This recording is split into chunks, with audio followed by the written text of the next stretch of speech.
I will not be voting to discharge the nominee, Kristen Clarke, to run the Civil Rights Division of the Department of Justice. So I come to the floor to explain to my colleagues why I feel this way. While Ms. Clarke may be a very good attorney, in fact, I don't think there's any doubt that she is, she continues the trend of politicized nominees to the Justice Department under this president. While I disagree with her strongly on some of her views, especially when it comes to defunding the police, my issues with Ms. Clarke go beyond that.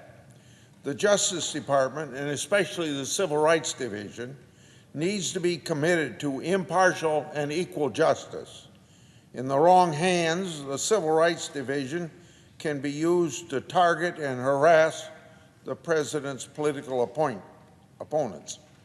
It can threaten law enforcement, school choice advocates, religious schools, red states, and pro-lifers. This isn't hypothetical. Under Ms. Gupta, the Civil Rights Division defended an effort to take over Louisiana's school choice program. Now, can you imagine that? Luckily, a group of African-American mothers stopped them in the Fifth Circuit. Just think, African Americans stopped an obvious injustice by the Justice Department.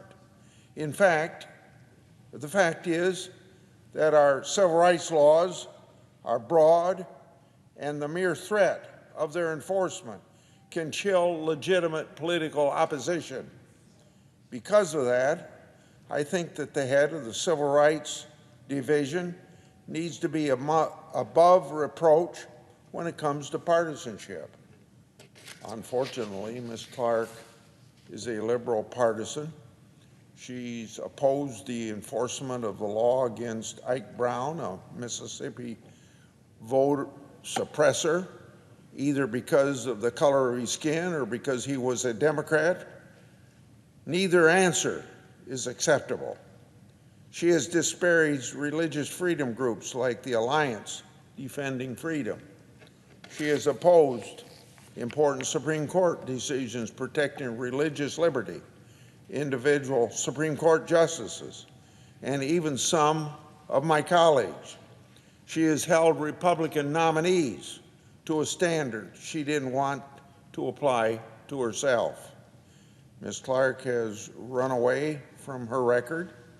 I asked her at the hearing whether Umama Abdul-Jamal, the country's most notorious cop killer, was a political prisoner, like someone said at a conference that she helped organize.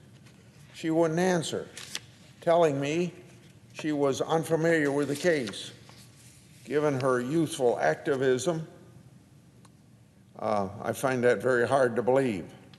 Last summer, she wrote an article in Newsweek advocating for defunding the police, but she insists the words on the page aren't what she meant. I'm sorry, but if it's not what she meant, then she shouldn't have said it. I don't think she's the right person for this job at this time. A nominee to lead the Civil Rights Division should be nonpartisan, should be independent, and should be upfront about her beliefs. Unfortunately, I think Ms. Clarke misses all three marks. As I've said, I don't want to return to the Eric Holder days, so I will vote no. I yield the floor.